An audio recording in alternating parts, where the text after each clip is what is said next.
should you buy your first property with a tenant or vacant? And I guess it depends if you're buying like a single family or duplex or fourplex or whatever. Um, but for this example, or for this, let's just talk about single families. Um, and I guess obviously sometimes you can buy stuff vacant, sometimes you can't, right? So maybe if the tenants that the house you're buying or the duplex you're buying are month to month, you can request the owner to give you the house vacant upon closing, right? But if they have a year lease, then obviously you can't do that, right? So there's a lot of stuff that goes into it, but let's just say you have two houses, one is vacant, one is with a tenant, and then which one should you go with, right? So I guess there's a bunch of things to consider, right? And I think the number one thing to consider is how good was the previous landlord at screening tenants, right? Because if the landlord was good at screening tenants and he can show you that he actually screened the tenants, as in he can show you credit check, background check, all the pay stubs that he collected, all the due diligence he did to make sure that that was a good tenant,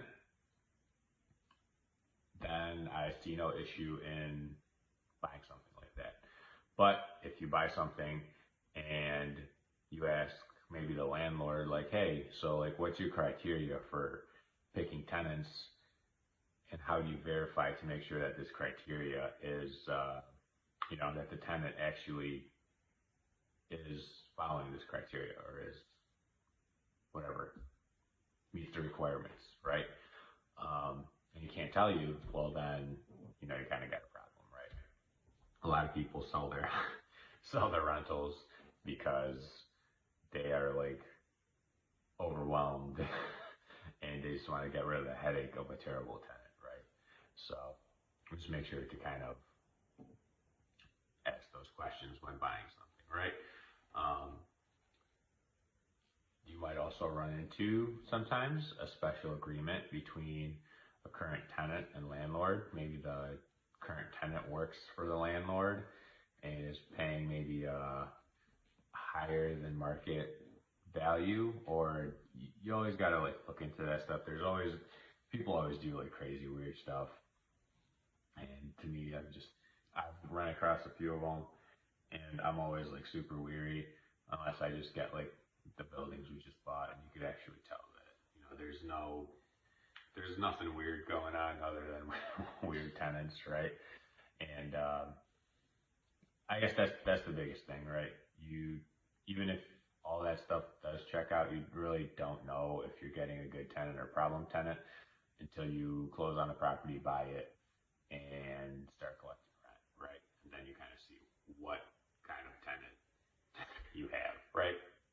So I would say let's just say you're buying your first single family, I would say to just buy it vacant, just because I think you'll learn so much by purchasing a vacant property, and maybe you're going to do some like little light renovations to it, and then you're going to list it, and then you're going to get a whole bunch of people that are going to want to look at it, and you're going to get a whole bunch of applicants, and then you're going to have to kind of go through all those applicants and pick a good tenant, right?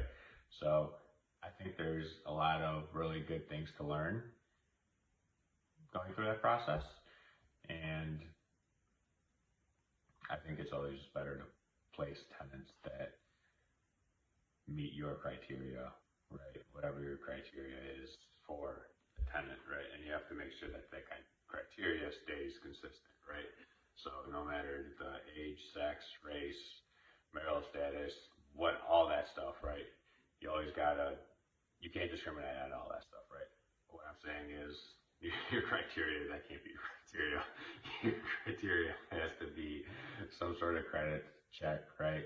Some sort of income level. So like for me, it's always like 650 and above. I always want to see income 3 times higher than the rent. No evictions.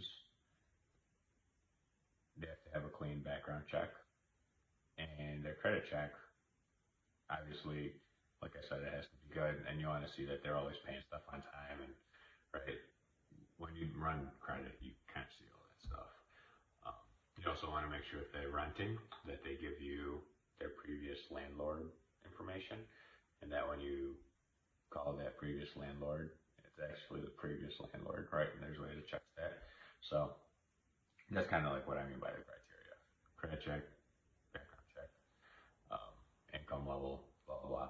Those things you can, be picky about, right? If someone applies and they got like a 1 for their credit score, you're like, no, dude, sorry. Even though me maybe is a super nice guy and you really like him, but yeah. So I would say on your first one, just, you know, put your own tenant in there. And if you're using a property manager, then you don't even have to worry about that, right? Maybe you just got to tell them what your criteria is and they follow it. They should have their own criteria because they should be good at picking tenants, but you never know. So anyway, for your first one, I would say go with a vacant property or requested vacant unless the landlord provides sufficient information to show you that the tenant that's already in place is a good tenant and can show you historically rent collections and everything else. But even if they pay rent